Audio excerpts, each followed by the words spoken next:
नमस्कार दर्शकों, मैं हूं सोनिया और आप देख रहे हैं कार्यक्रम आध्यात्मिक ज्ञान चर्चा। तो आइए शुरुआत करते हैं कार्यक्रम की और जानते हैं आर्य समाज प्रमुख के विचार। श्री सुरेंद्र कुमार जी, जो कि वैदिक लेखक एवं प्रवक्ता हैं, साथ ही साथ जो कि गवर्नमेंट पीजी कॉलेज गुड़गांव के प्रिंसिपल भी रह चुके हैं। और हमारे साथ मौजूद हैं श्री धर्मपाल आर्य जी, जो कि आर्य नेता हैं और दिल्ली आर्य प्रतिनिधि सभा के वरिष्ठ उप प्रधान हैं। यहाँ मैं धर्मपाल जी आपसे जानना चाहूंगी कि यहाँ पर ये कहते हैं कि स्वामी दयानंद ने सत्यार्थ प्रकाश के सप्तम समोल्लास में कहा है कि ईश्वर से मेल होता है और ईश्वर का साक्षात्कार होता है।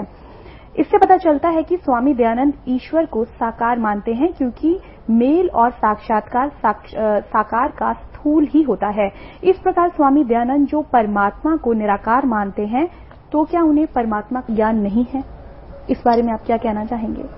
सोनिया जी, आपने बहुत सुंदर प्रश्न किया। दरअसल में मैं अपने दर्शकों को एक बात बताना चाहूंगा कि स्वामी दयानंद ने जो कुछ कहा, जो कुछ लिखा, जो उनके साहित्य में हम देखते और पढ़ते हैं, उसमें एक विशेषता है, वो तर्क और प्रमाण को हमेशा साथ रखते हैं। स्वामी दयानंद ने कोई भी बात कही तो वो तार्किक दृष्टि से पूरी उतरती है और प्रमाण की दृष्टि से वेद, शास्त्र, उपनिषद और दर्शन ग्रंथों का उसमें आधार है। स्वामी दयानंद की कोई भी चर्चा, कोई भी बात तर्क और प्रमाण पर खरी उतरती है। स्वामी दयानंद ने उपनिषदों के अतिरिक्त, दर्शन ग्रंथों के अतिरिक्त वेद को प्रथम प्रमाण के रूप में प्रस्तुत किया है। यजुर्वेद का ही एक मंत्र मैं आपके सामने रखूंगा, सपर्यगा शुक्रम अकायम। अकायम, यहां परमात्मा को वेद में अकायम कहा, उसके शरीर नहीं है, काय नहीं है। स्वामी दयानंद इस बात को मानते हैं, परमात्मा निराकार है, उन्हें इस बात को कहने में कोई हिचक नहीं। वो फंस गए, ऐसा नहीं है, क्योंकि ये जाहिरा तौर पर बात है कि आर्य समाज, स्वामी दयानंद और वेद परमात्मा को निराकार मानते हैं।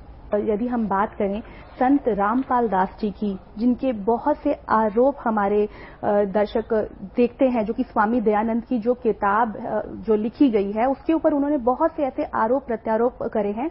जैसे कि ये कहते हैं, संत रामपाल दास जी कहते हैं कि स्वामी दयानंद ईश्वर को निराकार मानते हैं और ये उनकी सोच गलत है। स्वामी दयानंद ने अपनी सोच को मेंटेन करने के लिए वेद मंत्रों के अर्थों को घुमा फिरा कर उनका अनर्थ किया है, साथ ही उनका ऊट पटांग अर्थ किया है। इस विषय में सर मैं आपसे जानना चाहूंगी, आप ये क्या कहना चाहेंगे और हमारे दर्शकों को इस बारे में थोड़ी जानकारी दें।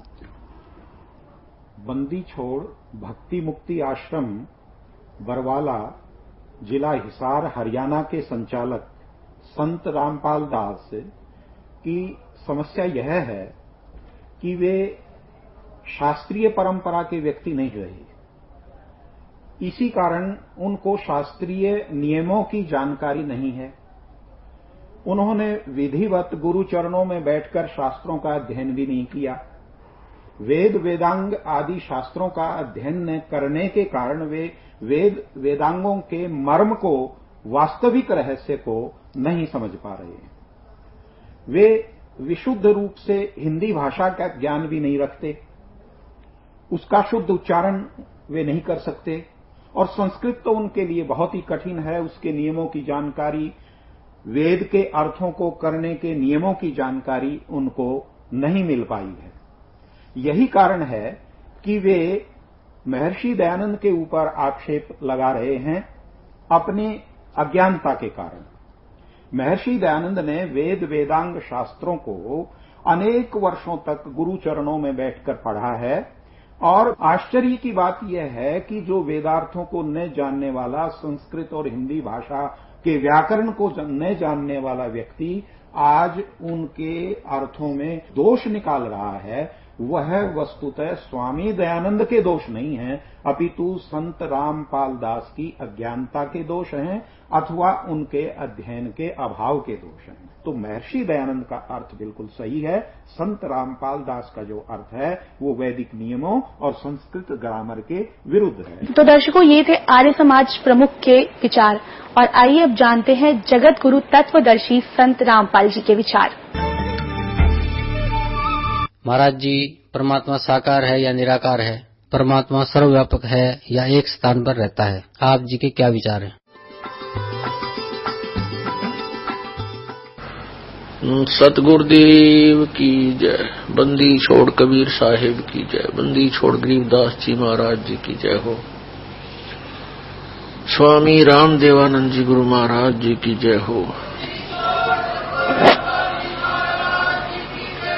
गरीब नमो नमो सतपुरुष को नमस्कार गुरु की नहीं। सुर नर मुनि जन साधुआं संतों सर्वस दे नहीं। सतगुरु साहेब संत सब डंडो तुम प्रणाम। आगे पीछे मध हुए तिनको जा कुर्बान। पुण्यात्मा, परमात्मा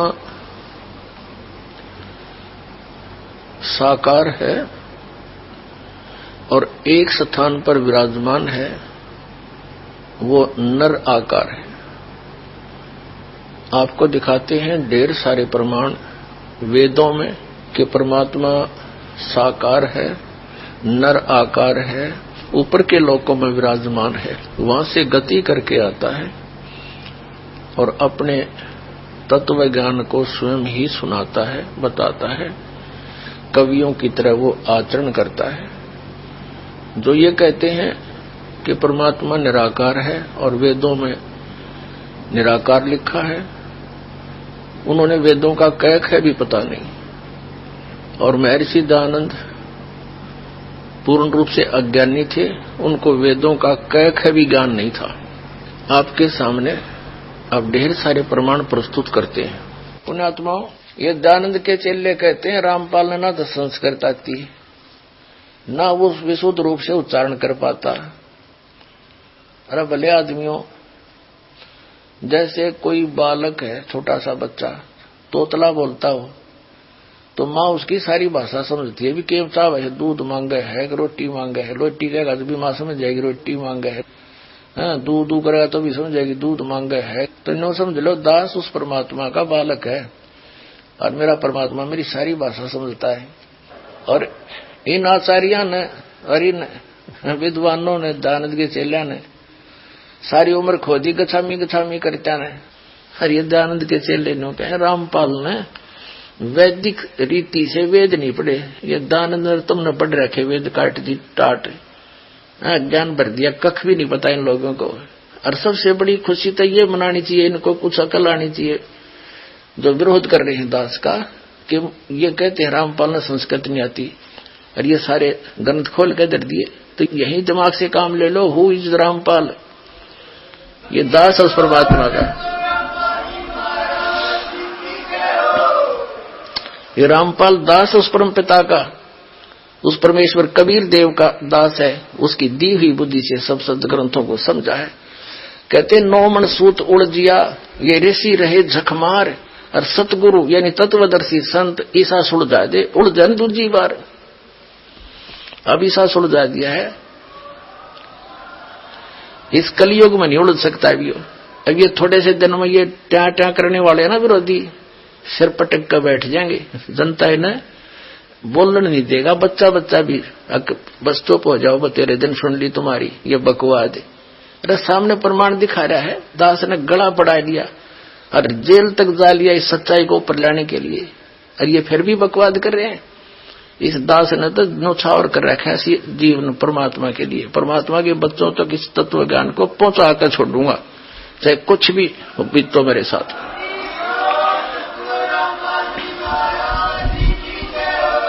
गदर मचा रखे नकली संतों, आचार्यों, शंकराचार्यों ने, दुनिया डबो दी। इतने बोल जी उनको नाश करें, इनको पता नहीं कि इतना कीमती जीवन है इनका, और इस सत साधना से इनको यहां भी सुख है और वहां जाएंगे जहां सदा सुखी। जा जाने के बाद फिर साधक कभी लौट कर नहीं आता। तो महर्षि दयानंद और अन्य जितने भी महापुरुष हुए हैं जो अध्यात्म मार्ग में आगे बढ़ने की जिन्होंने चेष्टा की है, वे सभी पुण्यकर्मी प्राणी होते हैं, परमात्मा के लिए तड़फ रहे होते हैं। और उसी तरफ में ये महापुरुष इधर उधर जाते हैं, उनको मालूम होता है, धीरे धीरे ज्ञान होता है एक दूसरे से सुनकर कि परमात्मा की जानकारी तत्वदर्शी संत बताया करते हैं। तो संतों की खोज में सभी महापुरुष निकल पड़ते हैं।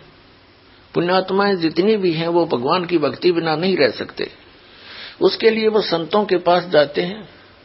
उनका सौभाग्य और दुर्भाग्य साथ होता है, उनको जैसे संत मिलते हैं वो उनको परम संत मानकर आश्रित हो जाते हैं, उनके द्वारा प्राप्त ज्ञान पर वो दृढ़ होकर लग जाते हैं। उन्हीं में से एक ये महर्षि दयानंद पुण्यकर्मी प्राणी थे। इनके घर में किसी चीज की कमी नहीं थी, ब्राह्मण वर्ण में जन्म था। इनके पूज्य पिताजी उदित्य ब्राह्मण थे और यजुर्वेदी थे, यजुर्वेद का वो पाठ करते थे। और जमीन भी थी इनके कुछ, महर्षि दयानंद के पूज्य पिताजी सरकार से भी कुछ पद प्राप्त था उनको, और कुछ सेना भी रखते थे। ऐसे संपन्न घर को त्याग जाना ये कोई छोटी बात नहीं। और किस लिए? परमात्मा के लिए। तो वो महापुरुष घर से निकल गया, भाग गया, घर छोड़ के भाग गया। उसने अपने जीवनी में लिखा है। तो निकला था भगवान पाने के लिए। आगे उनको वो तत्वहीन प्राणी संत मिल गए, ऋषि मिल गए, ब्राह्मण मिल गए, गुरु। महर्षि दयानंद जी ने 13 गुरु किए और अन्य से बहुतों से ज्ञान ग्रहण किया, लेकिन उनकी जीवनी में लिखा है वो 13 गुरु उन्होंने धारण किए और उनके चरणों में बैठकर उन्होंने वेद ज्ञान, वैदिक ज्ञान प्राप्त किया। और उन अज्ञानियों से ग्रहण ज्ञान के आधार से स्वयं वक्ता बन गए। ये जिज्ञासु बनकर निकले थे और उस तत्व ज्ञान के आधार से वो वक्ता बन गए, औरों को ज्ञान प्रचार करने लगे उस अड़ंगे का जो 13 ज्ञानियों से ग्रहण किया था। और उसका अपना अनुभव उन्होंने अपने जो जीवन काल में जो कुछ भी जाना समझा, वेदों को अपना अनुभव किया, वो सत्यार्थ प्रकाश नामक एक पुस्तक बनाकर समाज को प्रवेश कर दिया। महापुरुष चले जाते हैं, उनके बाद उनके ज्ञान का जो प्रतीक है, उन्हीं का जो साक्षी है, उनका अनुभव होता है। तो महर्षि दयानंद का जो अनुभव है वो उनके सत्यार्थ प्रकाश नामक पुस्तक में लिपिबद्ध है। और वो टोटली वेद विरुद्ध है। तो ये महर्षि कौन से साइड पे था? जब एक भी वेद से ज्ञान नहीं मिलता इसका, और वेदों को सत्य मानता है। और इनके चेले ने कहे रामपाल ने संस्कृत न आती, और महर्षि दयानंद ने तो गुरुओं के चरणों में बैठकर वैदिक ज्ञान प्राप्त किया था। अब जिन गुरुओं से उसने जैसा ज्ञान प्राप्त किया था वैदिक, अब इसके सत्यार्थ प्रकाश से और वेदों से तोलकर यह दास दिखाओगा। पुण्यात्माओं, जो व्यक्ति वेदों से परिचित नहीं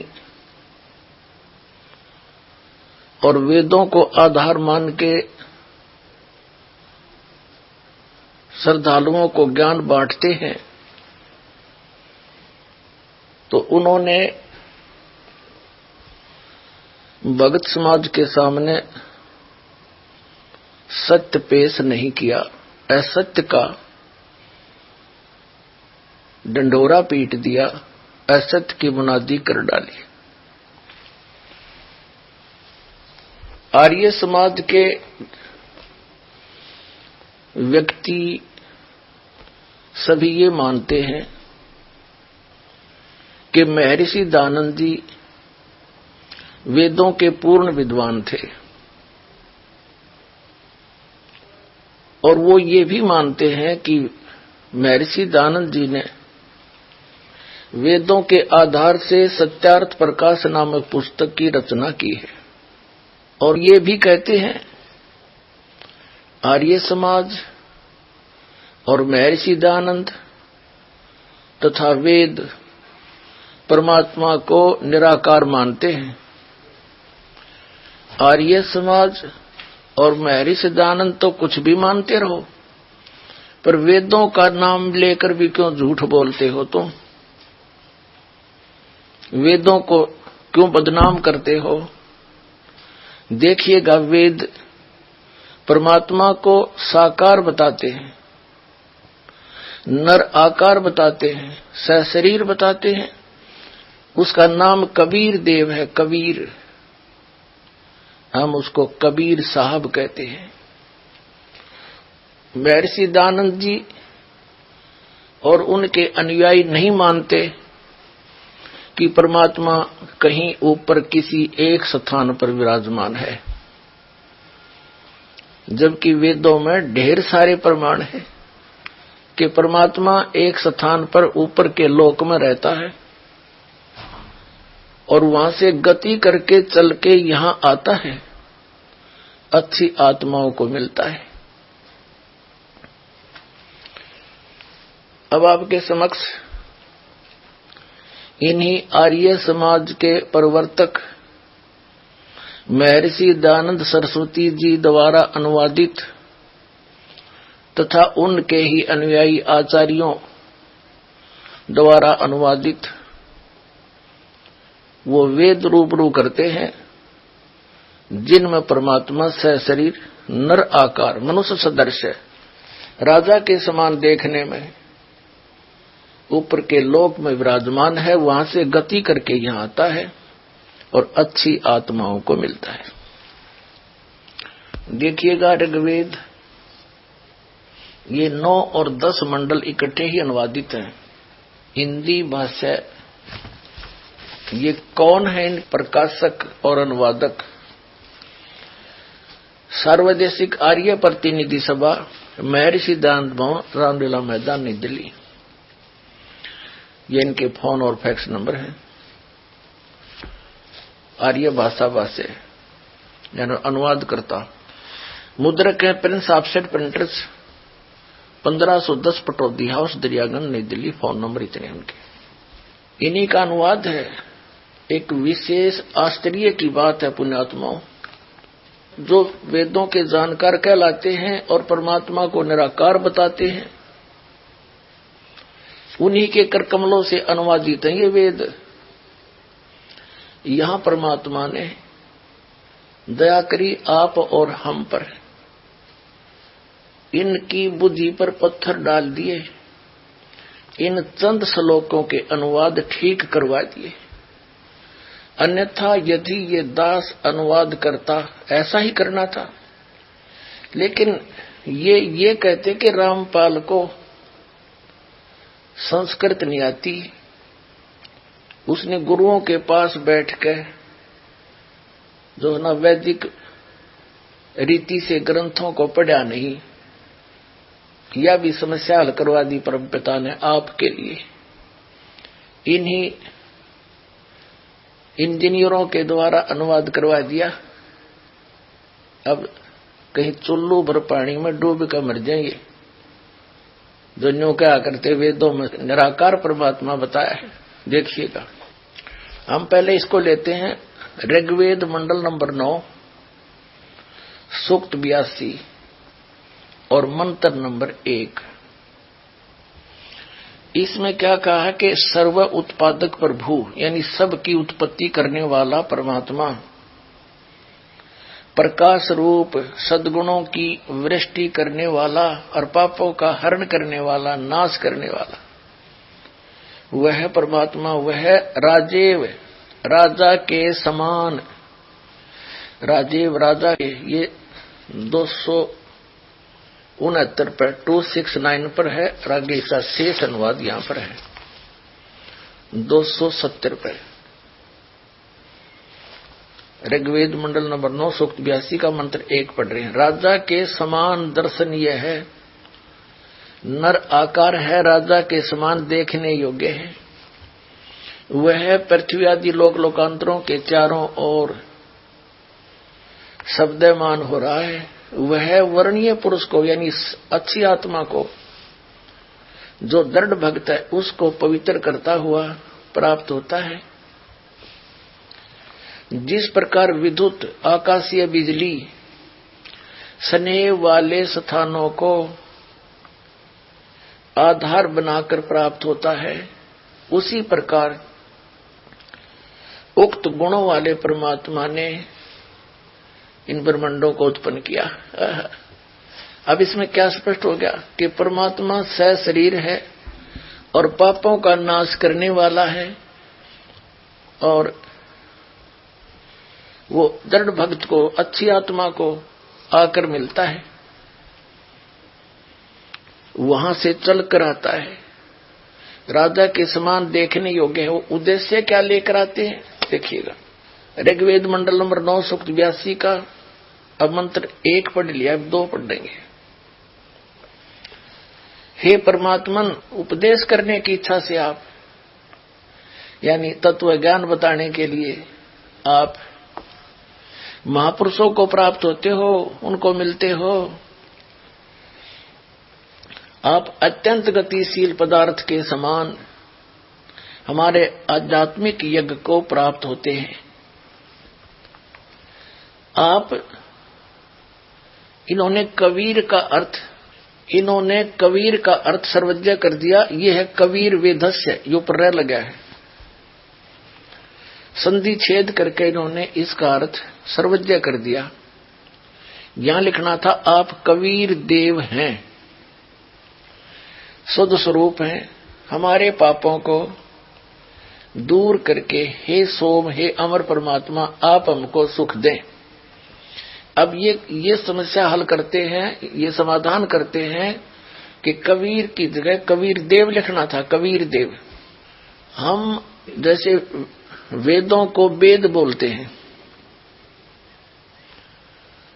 जैसे किसी का नाम वेद प्रकाश है, वो लिखता है वेद प्रकाश, हम बोलते हैं वेद प्रकाश। तो ऐसे ही हम वेदों को वेद बोलते हैं और कबीर को कबीर बोलते हैं, कबीर को कबीर। तो ये सिद्ध करते हैं कि जहां कवि लिखा है ना अपसर्ग लगा के, तो बुद्धिमान व्यक्ति जो परमात्मा से परिचित है, अध्यात्म ज्ञान से परिचित है, वो यदि अनुवाद करेगा तो यहां लिखेगा कबीर देव, यहां सर्वज्ञ ने लिखना, क्योंकि यहां परमात्मा की महिमा चल रही है। और जहां परमात्मा का वर्णन हो वेद में, तो वहां कबीर का अर्थ कबीर देव लिखना पड़ेगा। हम कबीर साहब कहें, देव माने भगवान। जिस प्रकार इन्होंने यजुर्वेद के अनुवाद में किया है वो दिखाते हैं। देखिएगा, ये यजुर्वेद है, हमने ऋग्वेद रख दिया, अब यजुर्वेद में दिखाते हैं। प्रकाशक है सर्वदेशी कार्य प्रतिनिधि सभा 2/5 महर्षि दान भवन, रामलीला मैदान, नई दिल्ली से छपा। ये इसका अनुवाद करता है। मुद्रक है Prince offset printers 1510 Pataudi house, Daryaganj, नई दिल्ली से। इसके हम आपको 36 में अध्याय में ले चलते हैं। 36 में अध्याय, ये अध्याय 36वां 60-30 है अध्याय। इसके प्रथम मंत्र में लिखा है कि ऋचम वाचम परपदे मनो यजु परपदे। ये यजु शब्द है, इसका 2 अपसर्ग लगे हैं। तो इसका अनुवाद महर्षि दानंद जी ने बिल्कुल ठीक किया। देखिएगा यहां पर क्या है, यजु का अर्थ कर दिया यजुर्वेद, बिल्कुल सही लिखा। यदि इस शब्द का अर्थ कर देते तो कैसे जानते कि यजुर्वेद के बारे में कहा ये। ठीक इसी प्रकार जहां पर वेदों में परमात्मा की महिमा हो तो वहां लिखना पड़ेगा कि आप कबीर देव हैं, सर्वज्ञ। कोई कवि सर्वज्ञ हुआ आज तक?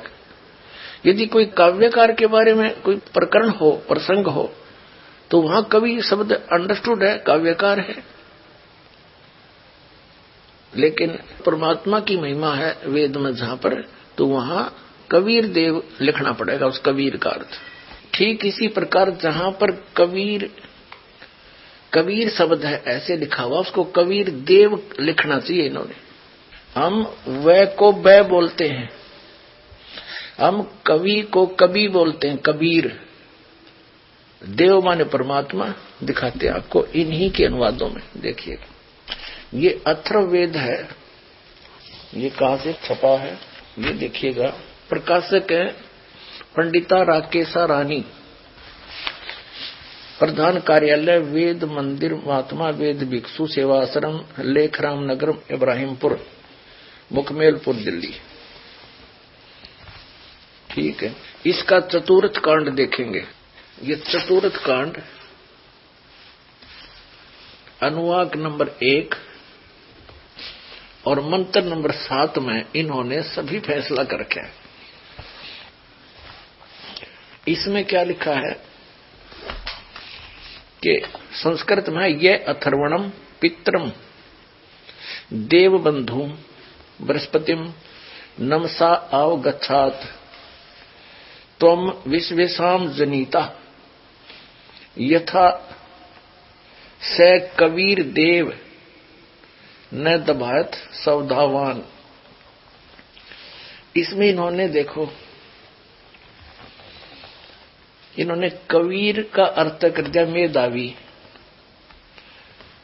और सवधावान माने कर दिया अनुवासम धारण सामर्थ्य वाला। देव माने परमेश्वर, न माने कभी नहीं, दबायत माने ठगता। इसका देव माने परमेश्वर, ये कबीर देव, कबीर परमेश्वर लिख देते, कबीर देव लिख दे। ये देखो, हम इनकी व्याकरण को भी डिस्टर्ब करना नहीं चाहते, ये व्याकरण के ठेकेदार बन रहे हैं।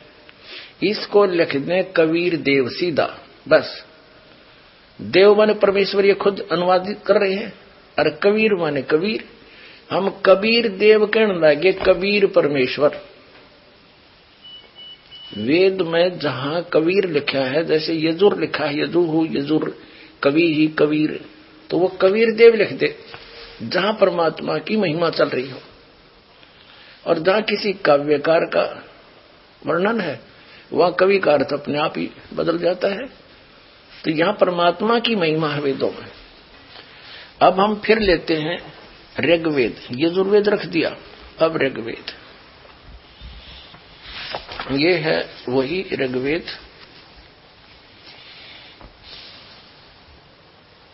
अनुवादकर्ता और ये मुद्रक, ये है।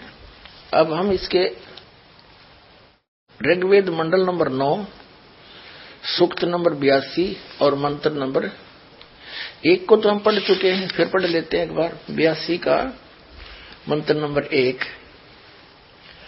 इसमें कि ए सर्व उत्पादक प्रभु प्रकाश रूप सद्गुणों की वृष्टि करने वाला, पापों का हरण करने वाला, पाप नाश करने वाला, राजेव राजा के समान। ये 269 पे राजा के और 270 पे के समान दर्शनीय है। और वह पृथ्वी आदि लोक लोकांतरों के चारों ओर शब्दमान हो रहा है। वह वर्णीय पुरुष को, श्रेष्ठ पुरुष को, भक्त को, जो दृढ़ भक्त है उसको पवित्र करता हुआ प्राप्त होता है।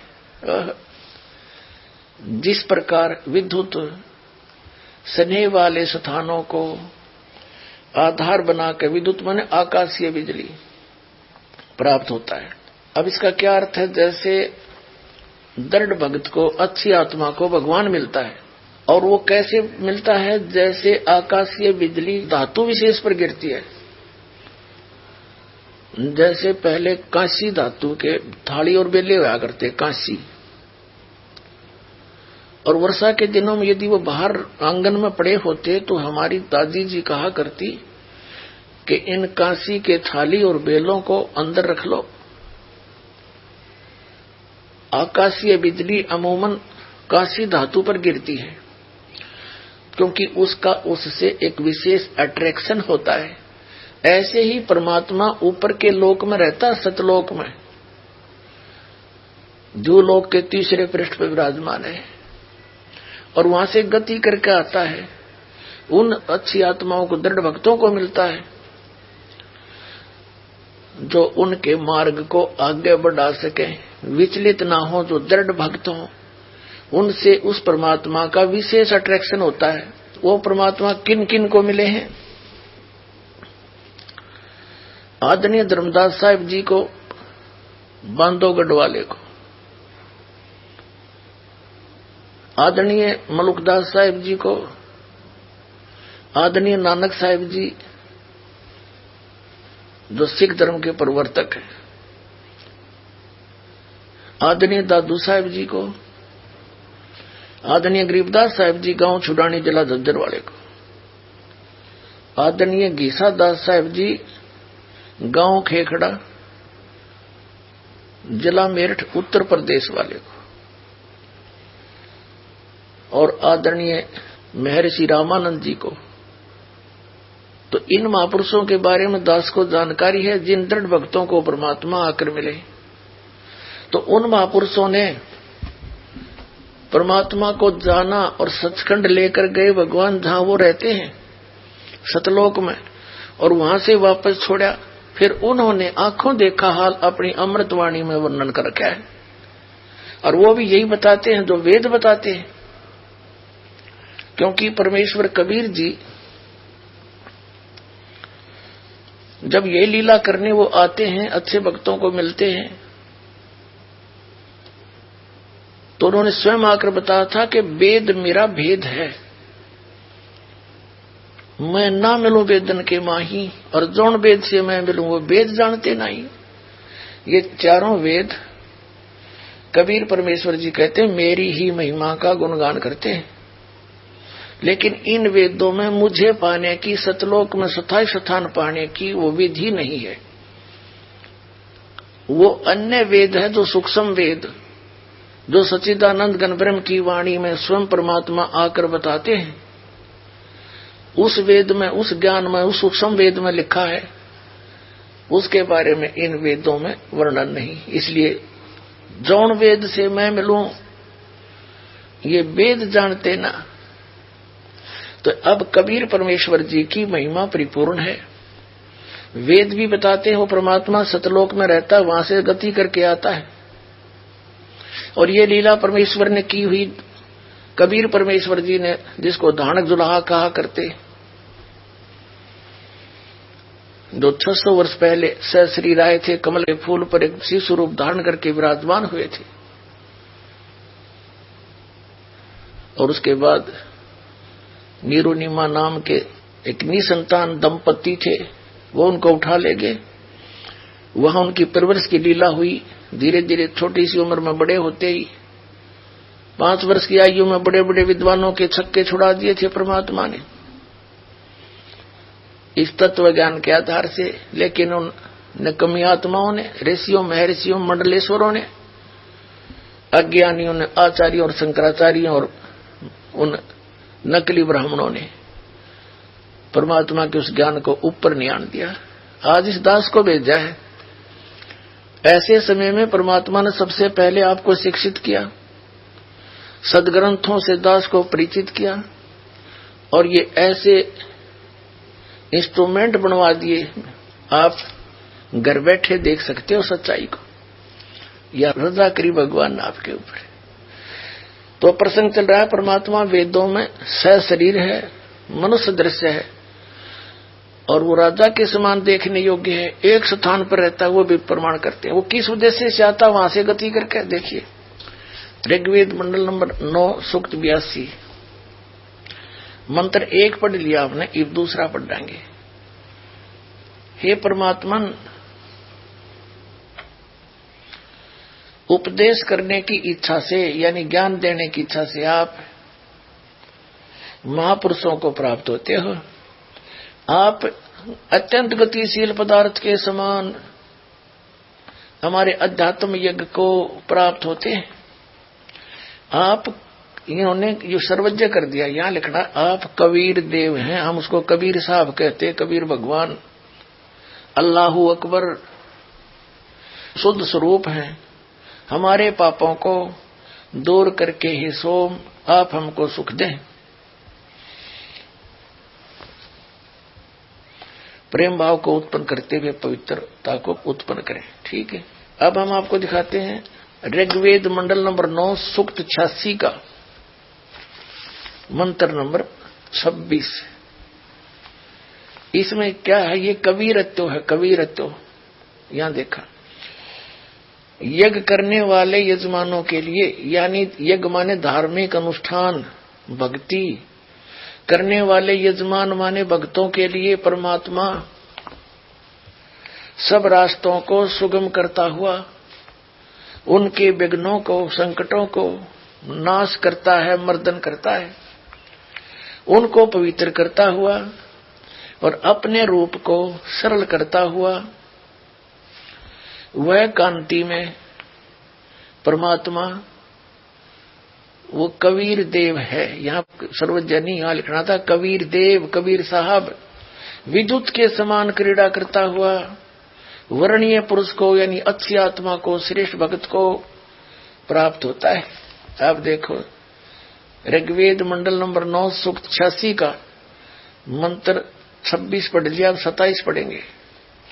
इतना सा पढ़ेंगे, जो परमात्मा धूलोक के तीसरे पृष्ठ पर विराजमान है, एक स्थान पर रहता है, जो परमात्मा धूलोक के तीसरे पृष्ठ पर विराजमान है, वहां बैठा है अपने आत्मा। धूलोक का अर्थ है तेजो में लोक, वो सतलोक जिसको संत भाषा में हम सतलोक कहते हैं, सत्यलोक कहते हैं, सचखंड कहते हैं। वह पृथ्वी 100 प्रकाशित है हीरे की तरह,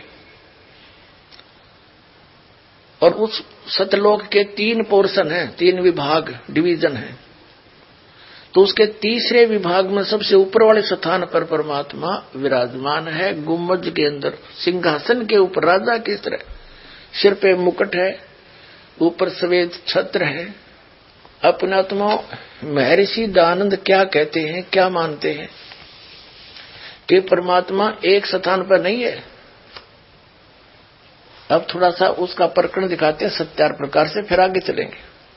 पहले महर्षि दयानंद द्वारा प्रकाशित उनका अनुभव सारे जीवन में, उन्होंने जैसा वेदों को जाना और जैसा सारे जीवन में अनुभव करके उसने अध्यात्म मार्ग को समझा, वो सारा का सारा अपना अनुभव सत्यार्थ प्रकाश नामक पुस्तक में लिख गए। तो इस सत्यार्थ प्रकाश को चाहे महर्षि दयानंद समझो, उनका अनुभव है, तो वही समझो। उन्होंने अपना सारा जो भी अंदर संग्रह था वो सारा लिख दिया। अब देखो महर्षि दयानंद जी क्या बताते हैं परमात्मा के विषय में। ये है सत्यार्थ प्रकाश। अब देखो महर्षि दयानंद के इस पोज ने देख के ओहो आदमी कट के मर जा, अगले वे महात्मा के इसने तो कमाल कर रखा होगा, भगवान से सीधा कनेक्शन कर रखा होगा। अब देखना फिर इसके अनुभव से पता चलेगा। ये है अथ सत्यार्थ प्रकाश है। अब देखो इसमें क्या लिखा है कि वेद आदि विविध, यानी वेद आदि भिन्न भिन्न सद शास्त्र प्रमाणी, सद ग्रंथों से प्रमाण लेकर इसकी रचना की है। किसने? श्रीमत परमहंस परिव्राजकाचार्य महर्षि दयानंद सरस्वती स्वामी भी रचित है। इसके आगे और पाछे कितनी उपमा ला रखी है। ये प्रकाशक है वैदिक यति मंडल, दयानंद मठ, दीनानगर, पंजाब से। और ये वही प्रकाशक है वही। और ये है मुद्रक है आर्य प्रिंटिंग प्रेस, दयानंद मठ गोहाना मार्ग, रोहतक। ठीक है। अब इसके 153 पृष्ठ पर दिखाते हैं आपको। सप्तम समोल्लास सत्यार्थ प्रकाश 153 पृष्ठ इस प्रकाशन के। यहां देखते हैं, किसी ने प्रश्न किया ईश्वर व्यापक है व किसी देश विशेष में रहता है? उत्तर महर्षि दयानंद का व्यापक है, क्योंकि जो एक देश में रहता तो सर्व अंतर्यामी, सर्वज, सर्वनियंता, सबका सृष्टा, सबका धर्ता और प्रलय करता नहीं हो सकता। आपत देश में कर्ता की क्रिया का अभाव है। अब ये स्पष्ट कर दिया महर्षि दयानंद ने कि परमात्मा एक देश में नहीं रहता, एक देश में रहकर वो सारी सृष्टि न रचा क्यों करे। ये तो एक जड़मती व्यक्ति के विचार होते हैं। परमात्मा के वचन में इतनी शक्ति, एक शब्द में सब कुछ रच दे वो। फिर भगवान मारे जैसा हो गया तो फिर परमात्मा क्या आएगा। और दिखाते हैं कि महर्षि दयानंद ने इसी सत्यार्थ प्रकाश में इसी बात पर कटाक्ष किया है मुसलमान धर्म के ऊपर कि तुम्हारा खुदा क्या मनुष्य की तरह है जो एक स्थान पर रहता है, तो एक स्थान पर रहने वाला भगवान नहीं हो सकता। देखिए, ये है सत्यार्थ प्रकाश, चतुर्दश समोल्लास, 14वें समोल्लास में 480 पे 480 पृष्ठ है। इसमें निश्चय ही परवरदिगार तुम्हारा अल्लाह है, जिसने पैदा किया आसमानों और पृथ्वी के बीच 6 दिन के, फिर करार पकड़ा, अर्श के तदबीर करता है काम की। अब ये कुरान शरीफ है, कुरान शरीफ की कोई आयत का अनुवाद है। महर्षि दयानंद ने इसके ऊपर कटाक्ष किया है, मिथ्या आलोचना की है ज्ञानता से। क्या कहा है, ये सिद्ध करता है कि ये लिखा है कि तो जो हो मेरे हुक्म से और हो गया। जब कुरान में ऐसा लिखा है फिर 6 दिन कभी नहीं लग सकते, इससे 6 दिन लगना झूठ है। जो वह व्यापक होता तो ऊपर अर्श के क्यों ठहरता, और जब तदबीर करता है काम की तो ठीक तुम्हारा खुदा मनुष्य के समान है। महर्षि दयानंद नहीं मानते खुदा परमात्मा मनुष्य के समान है, यह कटाक्ष कर रहा है। क्योंकि जो सर्वज्ञ है वह बैठा बैठा तदबीर क्या करेगा। इससे विदित है कि ईश्वर को न जानने वाले जंगली लोगों ने यह पुस्तक बनाया होगा। अब महर्षि दयानंद की कितनी बेहुदे ढंग से इसने कैसे आलोचना की है। और ये क्या कहना चाह रहा है कि तुम कह रहे हो कि खुदा ने 6 दिन में सृष्टि रची, 7वें दिन तख्त पर जा बैठा, तो तख्त पर बैठ गया और तो उसका मतलब वो मनुष्य जैसा हुआ। मेरे सिद्धांत कहते नहीं, वो तो व्यापक है, अर्थात एक स्थान पर नहीं रहता। आगे देखो, इसी में 481 पृष्ठ पर 14वें समोल्लास के 481 पृष्ठ पर क्या कहता है। ये कोई आयत है कुरान की, ये इतनी इसी तो इस पर अब अदर कटाक्ष करते हुए कहते हैं कुरान किधर की ओर से उतरा, क्या खुदा ऊपर रहता है। मेरे सिद्धांत नहीं मानते किधर रहता है, क्या खुदा ऊपर रहता है। जो ये बात सच है तो एक देशी होने से ईश्वर नहीं हो सकता। एक देशी माने एक स्थान पर बैठने वाला भगवान नहीं हो सकता, क्योंकि ईश्वर सब ठिकाने एक रस व्यापक है। पैगाम पहुंचाना हलकारे का काम है। हलकारा की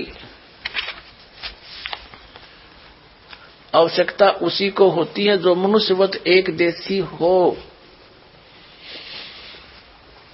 और हिसाब लेना देना भी मनुष्य का काम, ईश्वर का नहीं, क्योंकि वह सर्वज्ञ है। यह निश्चय होता है कि किसी अल्पज्ञ मनुष्य का बनाया हुआ कुरान है। अल्पज्ञ माने मंद बुद्धि के व्यक्ति का बनाया हुआ कुरान है, महर्षि दयानंद कह रही है।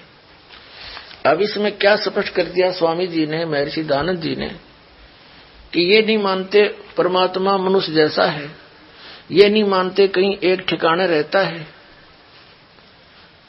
और आप जी को अभी वेदों में प्रमाण करते हैं कि वो एक स्थान पर रहता है, भूलोक के तीसरे स्थान पे, वहां से गति करके आता है, अच्छी आत्माओं को मिलता है, और परमात्मा मनुष्य दृश्य है, मनुष्यवत।